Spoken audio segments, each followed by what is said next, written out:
Hello everyone, it's Julie here at Big Lakes Dodge. Today I'll be showing you this 2024 Jeep Wrangler Sahara 4XE, which means it is a plug-in hybrid electric vehicle. For our engine, we got the 2-liter i4 turbo plug-in hybrid electric engine. We got 8-speed automatic transmission.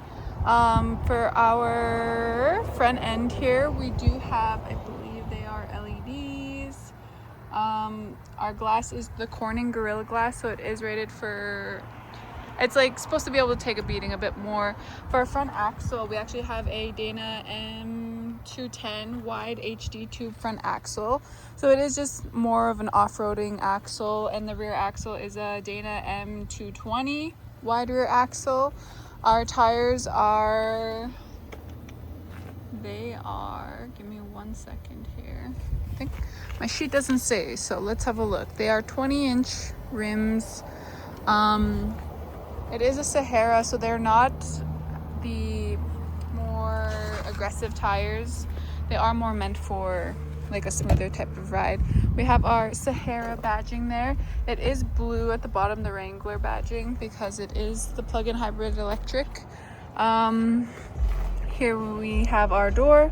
It has a little cargo net for the door pockets. We got our locks. Our Sahara badging on our seats here. These are premium McKinley leather face seats, and they are powered in the front. So this side is powered. This is how you would adjust the words are escaping me. This is how you adjust the back support. This is how you move the seat forward and backward, and then this one would be your lumbar support, so that will pull forward this middle area or push it back as need be. In our glove compartment here, we have our owner's manual, an original window sticker, and we have a nice neat little pouch. It should have your Sirius XM information.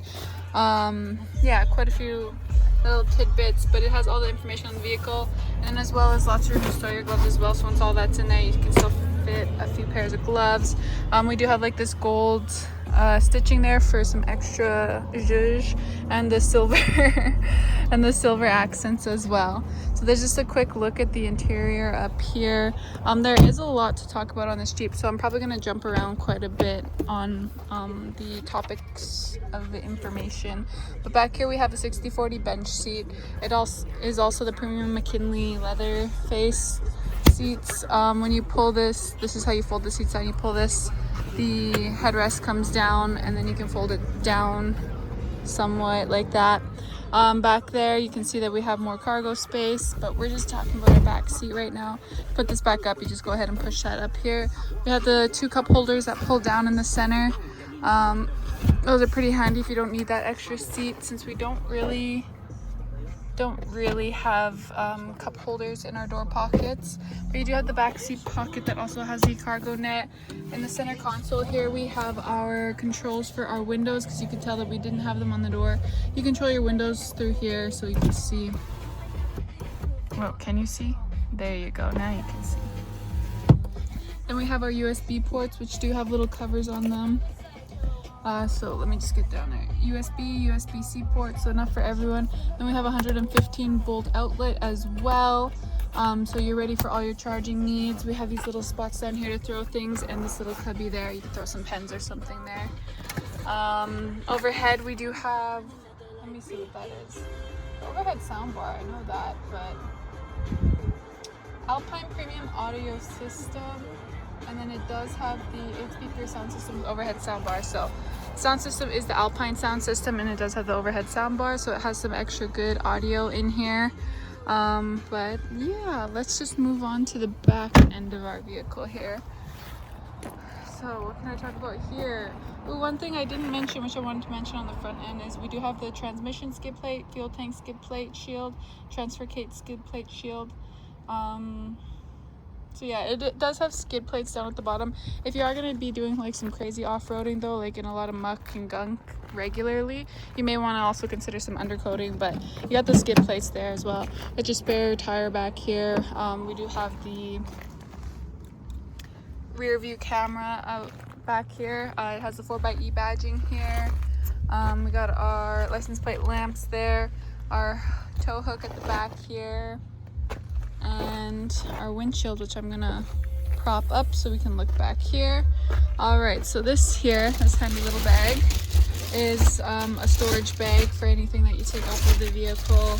This one, 4XE, it's another bag, but I'm not too sure what you would use it for. Possibly your charger, but I can't be 100% on that. In our little compartment here, I was gonna call it a cubby, we have our level 1 charger. So this is just, you could plug it into any outlet like at home. Yeah, you just plug it in, you plug in your vehicle to that, and it'll charge it overnight. One thing about the electric vehicles is that so it mostly runs off of its gasoline engine, but it does have the electric battery to help power it just in case you do need that, and you can run about 35 kilometers on a full charge. The battery is housed in the floor, which is kind of hard to show you, but it's housed in the floor, which creates a lower center of gravity, and that just helps reduce body roll as well, which is just like an added plus. But again, back into here, so this one is for your windshield. So when you do take your windshield off, it does have some sensors up there for like your rain sensing windshield wipers and whatnot. So this just helps protect those sensors when you do take off your windshield, so that way they don't get damaged, because that would be quite a costly replacement. And then we have our Torx toolkit here for taking off like your doors, your top, all that good stuff. So these little tools will do all that for you. And that's just all located in this nice neat little compartment. Right here is another storage area. This is for storing your door hinges and whatnot. Like, you can open this up, let me see. So you got your jack in there, and then you would just store like your bolts and stuff in these little holes there. Then we also have these for tying down your cargo back here, just in case you need to do that. We have a 12-volt DC port in here. As long as the battery is on and working, it should be able to, or no, it runs off of the battery, so the vehicle doesn't need to be on, but as long as the battery is in good condition, it should be able to run whatever you need from that. You can see there we have our Alpine speaker. Yeah, we'll move on.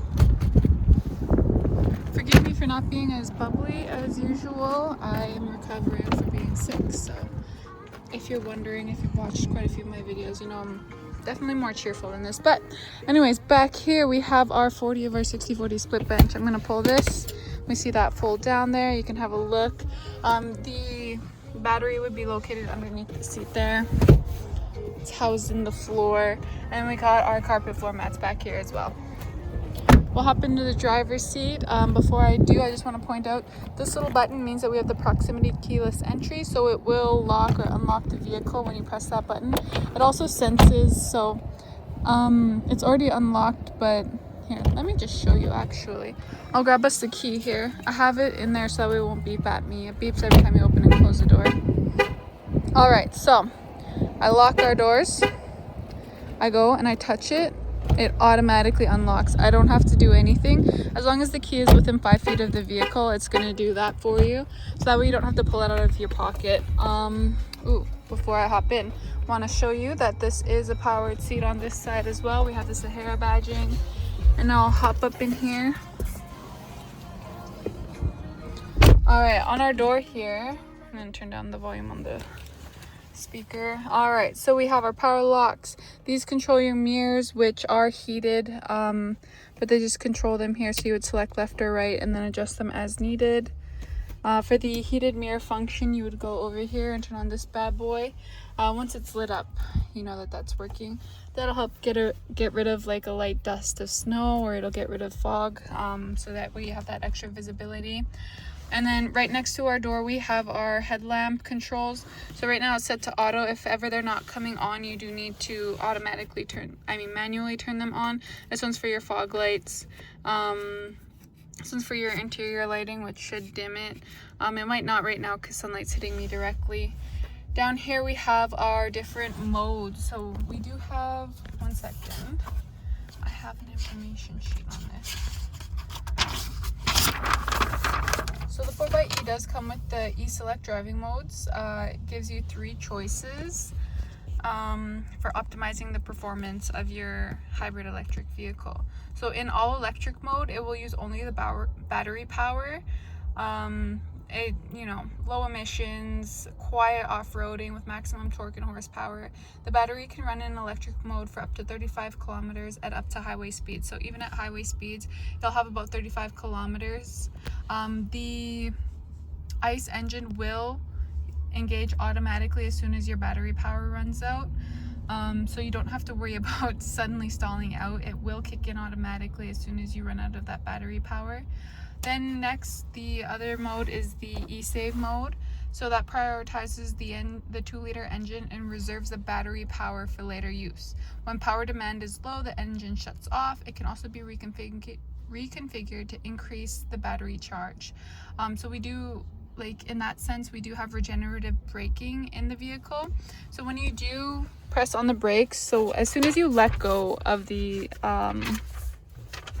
accelerator pedal, it starts capturing that energy, and especially when you press on the brakes, it'll capture that energy that's usually lost from that, and it'll recharge your electric battery a little bit. So it does help with your range when you have that regenerative braking engaged. Hybrid mode is the default mode and combines torque from both the 2-liter turbocharged engine and the electric motors, providing maximum horsepower, instant torque, and the best acceleration. And right here, these buttons are how you switch between those. And it's just fairly easy. This right here, it does have a locking gas cap. So when you are going to go gas up, you do have to press this button there. It'll unlock the gas cap. It does take a second or two. And then you can go ahead and fill up your gasoline. It does take about 12 hours charging time for the level 1 charger that comes with the vehicle. If you have a level 2 charger that you go ahead and charge on, that takes about 2 hours. The battery capacity is about 16 kilowatt hours, and the total range of the vehicle with the electric and the gasoline engine is about 592 kilometers. I don't know why we're on our trip summary. 1 second.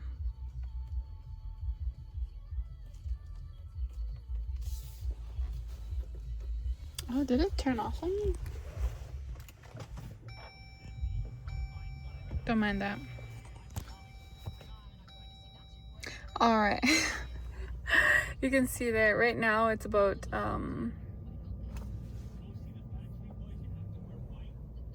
67% battery charge. Yeah, so makes a little bit of a difference.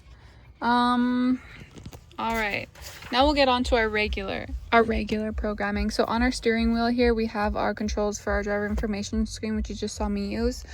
We do also have our regular cruise control right here, which just works like a regular cruise control. You press that, it's going to engage. You do have to make sure you're going above 60 kilometers per hour, and that should work. And then you set your speed higher or lower. You do have to click the set button in order for it to fully engage. This is your cancel button and your resume button. Here is your adaptive cruise control, so it works in tandem with your regular cruise control, but this one will keep you the same distance from the vehicle ahead of you, so that way if you ever the vehicle ahead of you slows down, if you've ever used cruise control, you know that when you press on the brake, it does deactivate it. So what this will do is you don't even have to press on the brake. It will slow you down, and it can even bring you to a complete stop. Always make sure to be paying attention though, but this is definitely a nice feature. It takes the load off of you quite a bit, because it will do that for you. It will slow you down and speed you back up as the vehicle ahead of you does. Over here are controls for our driver information screen, which I will show you. We start off on our speedometer. You can see the range with the electric battery and the gasoline. And then we have our vehicle information. So we have our tire pressure, our coolant temp, trans temp, oil pressure, and our oil life, as well as our battery voltage. So you can monitor all of that there. Those are important to keep an eye on, so it's nice to have them handy on this little screen here. The tire pressure, especially because that does affect your fuel economy as well as the feel of your ride, and your tire wear, which will cost you money when you have to replace your tires quite often. So just always make sure that those are at the same tire pressure. Then we have our off-roading information. So you can see your drivetrain there. You can see if you have your axle locked or if you have your four-wheel engaged. You can kind of just see that there. It does also show the angle at which the vehicle is at. Here you can see your pitch and roll. And then when we scroll down further, you can see your driver assist system. So that's our cruise control.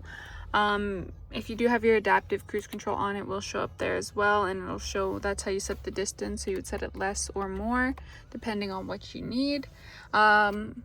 And then, no, wait, there are a few more pages. Then we have our energy economy. So you can see how much energy you are using for how much you're driving. That does change based off of your driving habits. Your hybrid information, so you can see the total range. We only have 27 kilometers because it's not a full charge. The range of the vehicle itself is 345 kilometers with the gasoline that we have in there. Trip information, so you can track your trip A and trip B information. You can see your audio up here.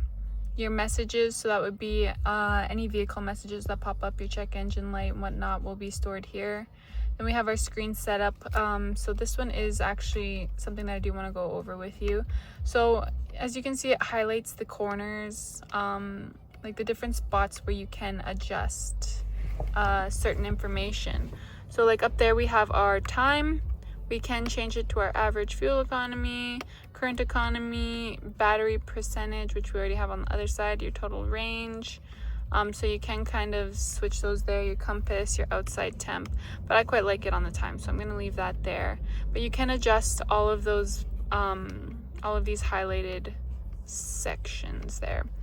Now we're going to go back, and then we're back to our speedometer. You can also switch it to miles per hour, so if ever you take a trip down to the States, all you do is click OK and you switch to miles per hour. I'm going to switch it back to kilometers per hour because I am in Canada. Then we have, of course, our windshield wiper modes there, and then our brights and our turn signal. On the back of the steering wheel here we have our rocker switches. This one does your audio tuning, so you can change the radio station. It flicks through your presets, so make sure to set those before you try to use this. And then on this side we have our volume, so this one controls your volume there. Sorry about my saying a lot. Let me look at my little sheet here. I gotta keep on track. Ooh, one thing I forgot to mention is that the battery pack is sealed and waterproof up to 30 inches deep. So if you are buying a Wrangler, typically you are doing a lot of off-roading. If not, then I guess you just like the look. But you may come across a big puddle where you're like, this is electric. Can I go through that? Yes, you can. As long as it's not deeper than 30 inches, it should be fine. We do have the battery charge indicator, so you can see that there. It does show the battery charge. What else? Regenerative four-wheel anti-lock disc brakes. I kind of already mentioned that. We do have forward collision warning on this one, so I'm going to go into our vehicle, our settings, and then here you can see we have our forward collision warning with active braking. So it will detect if you are going to collide with another vehicle, and it will apply the brakes. So you can deactivate that here if you would like. You can have it only warn you, or you can turn it off altogether. But that is our emergency braking. And then you can also set the sensitivity. If you do like that feature, but it is a bit too sensitive, you can set the sensitivity a little farther away. We have our hill start assist, which if you click this little thing, it'll show you provides start assistance when the vehicle is on an incline. So what that means is that if your vehicle is parked like this, and then you let go of the brakes, usually you have that bit of rollback. What it does is the hill start assist will hold your brake for about 2 seconds, so that way you can accelerate without that rollback. Tire fill assist, so it will beep when you are filling up your tire. Provides alert for tire fill assist. So I believe it's 1 beep when you fill it up just enough, 3 beeps if you fill it up too much or too little. So it will beep as you are filling them up as long as the vehicle is on. Yeah. Now let's flip through our pages here. So, one more thing is that this is a push start. Keep that in mind. This is a push start. We do have remote start on this vehicle as well as a remote keyless entry. The remote start, you just press this twice and it should work. We also have the physical switchblade key here. But that won't work for starting your vehicle. If ever your fob dies, you can use the actual key insert to unlock the doors, and then you would use your fob I'm not too sure which end it is, but you touch the end, I think it's this end, and you hold that to the start button. That will override the dead battery and it will still start your vehicle. Now moving back towards over here. I'm so sorry, I'm all over the place. All right, so our media, we have Sirius XM, AM, FM radio. You can also connect through Bluetooth or USB, USB-C cord, or auxiliary port. And then you can access all of those here, or you can go to the sources page and access them there as well. So you can just choose which one you would like. It does have built-in Alexa. This is how you would save your preset. So say this is one of my absolute favorite radio stations. What I'm going to do is I'm going to hold that there, and that will be saved to my favorites. So when I use my little tuning button on my steering wheel, it is going to flip through these and I can choose that one easily. If you aren't sure what you want to listen to, you can go to browse, and you can kind of scroll through here, and it gives you a lot of options on what you can pick. You can go music, sports, news. There are a lot of options of what you can listen to, so just feel free to flip through that if you're not too sure, and then you have many options. This is your audio settings, so if you want to adjust where the volume is located, like where it's centralized, you can adjust the balance, fade, equalizer, all that good stuff. One thing I do want to mention about the Sirius XM that hopefully everyone knows, but if not, you can restart a song. As long as you have been listening to it, you can restart it. Or when you hop into the vehicle, it will start the song that you are listening to from the very beginning. That's just a little touch that they do that I didn't notice for a long time. Then here we have our comfort information. So you can see we can adjust our heat there. We can adjust our heated seats, our heated steering wheel, our AC, front and rear window defrosters, our fan settings. That would be this one here. You can set it to auto, so that way the fan will automatically keep it at a comfortable temperature. Whatever temperature you set it at, the fan will automatically adjust to keep it at that temperature. You can unsync them, so that way I can have a different temperature than the passenger. Sync them back up and they'll match up again. These are different modes there, if I didn't mention that already. We do also have these shortcuts here, so if I'm on my home page and I click this one here, it will bring up my temperature control as well as my heated seats and heated steering wheel. Here we have our navigation. So this is an integrated navigation. The nice thing about that is that it's not going to use your data from your phone. You can choose the 3D view, so you can see from farther away. Click it back. You can have it pointed towards north. You can adjust the volume, turn off the volume, alerts only. Here is where you would find your settings. So it does remember certain destinations that you do frequent a lot. It kind of learns as it goes. It'll figure out where your home is, where your work is, and it'll kind of save them there. But you can also set them in so you can search. You cannot search up a destination while you are driving, so make sure to do that before you leave. If you want to adjust your settings, you go to settings here. You can adjust your sounds and alerts, your map view, and your routing. So if ever you're feeling it's not quite right, you can play with it there. Here is where you would connect your in the phone page is where you would connect your Bluetooth. You can have more than one phone connected, so if you do have a home phone and a work phone and you want both of them connected, you can have them both connected. Only one can play audio, but you can receive messages and texts from both. Vehicle page, so I already showed you the settings. When we go to controls, you can see our rear view camera here. That does have the active guidelines, so if I am to turn the steering wheel, the guidelines do turn with it. The center guideline is for lining up a hitch. It does have a hitch receiver, which I didn't point out while I was back there. So maybe I'll show you that before I end the video. But it's a class 2, I believe. Yeah, class 2 hitch receiver. And it does have 4 auxiliary switches down here, as well as the 4 and 7 pin wiring harness. So just a little tidbit for you there. Then we have our front facing camera. So this is your off-roading camera. When you are off-roading, you do want to see if there are any like branches or big bumps or anything like that right in front of you. So this shows exactly where your tires are going to go, so that way you can plan your route better. Make sure you're not hitting anything too crazy. Then we have our off-roading pages, which basically shows the same thing as our little driver information page, but just a little bit bigger, more in depth. So you can see our exact coordinates down there. You can see our altitude. You can see that the transfer case is unlocked and our steering angle. You can check out your gauges and your pitch and roll, as well as your front camera here. So that's our off-roading pages. Then we have our hybrid pages, because this one is a hybrid electric vehicle. So you can see the engine, the battery, climate, how much is used, what is using the electric battery power and where and how much. Then we have our driving history, so you can kind of see how much, you know, of your electric or your engine that you have used, just to kind of see if it's worth it for you, or just track it and make sure that you're making the most of it. So you can see that here. You can also see your regeneration history, so that would be your kilowatt hours gained through coasting and braking. So you can also monitor that there, which is really cool. I didn't know it did that. Then you can see your schedules. So this would be your charging schedules. It will remind you when to charge. You can also use the app to set up charging times, and you'll have your vehicle plugged in and set it to only charge during certain hours if you want to catch, you know, like when electric companies will charge you more if like a lot of people are using the electricity. So you can kind of plan that out and try and make it the most cost effective for you. Then we have our e-save mode. So the e-save mode preserves the current hybrid battery level for later use and may increase battery charge level. Battery save reclaims energy from braking and coasting. Battery charge may also use the engine to charge the battery. So you can switch between those two modes there as well. And we have our apps page, which just shows everything that the vehicle has. So you can kind of flip through them there.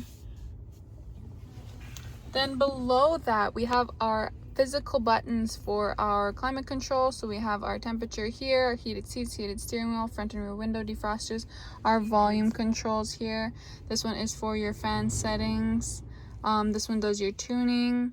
Then we have our passenger heated seats, our air circulation, air AC. These are our different modes for our fan settings. Our hazards. This one is the Selec-trac. No, it's, what do they call it? Speed select? Select speed? I think it's select speed control. So this is basically like a slow motion cruise control for when you're in 4-low. So if you've ever been in 4-low, you know that you do have to go slow. It is meant for just like climbing over rough terrain very slowly, and this just makes it so that way you don't have to press on the accelerator pedal or watch your speed, because you will be going quite slow. It only goes up to 8 kilometers per hour, and you do need to be in 4-low to have that engaged. So just so you know, that's what that is a really slow motion cruise control. Then we have our traction control over here. We have our battery max regeneration off. So this, when selected, it will do the regenerative braking and whatnot. Below that, we have our 12-volt DC port. We have our media port, so that's our USB-C port, as well as our auxiliary port. Only these ones will be able to connect to your Uconnect system. The ones in the back won't.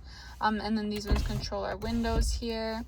This is for locking them, so that way the people in the back can't open them. And then these are the auxiliary switches I mentioned earlier. Then we have our 4x4 shifter, our regular gear shifter, and our park brake, as well as 2 cup holders here. In this little cubby here, we have some storage space, so you can throw a little bit of things in there. If you happen to throw candy and it melts, you can take this out and give that a quick wash. You can open this up, and then we have some more storage space in there, as well as another USB port. That one, again, won't connect to your Uconnect system, but it will charge your phone. Above here, we have our assist and SOS buttons. We have a universal home remote, so that can connect to your garage door, a gate, exterior lights if you turn those off or on when you leave, or even a home security system. If you arm that when you leave, you can connect that to that as well. Let me see here. Speed sensitive power locks. So the locks, if you're going above, I think it's 25 or 35 kilometers per hour, it will lock the doors automatically. I'm just trying to read over my sheet here. I think I've gone over everything with you guys, so much so that my voice kind of hurts. Yeah, Mopar hardtop. Oh yeah, so I guess I can mention that this is a hardtop for the Jeeps. If you do want a soft top, we can definitely sell you one, but it comes with a hardtop, which most people actually prefer. You can also just take the top off in the summertime and leave it open. That's also cool. That's pretty cool to do. I didn't mention it while I was outside, so I'll also show you that we do have side steps with the diamond plate surface pattern. So I'll show you that, as well as our hitch receiver that we do have on this one. But other than that, I feel like I've pretty much talked about everything. This is a 12-inch display, by the way.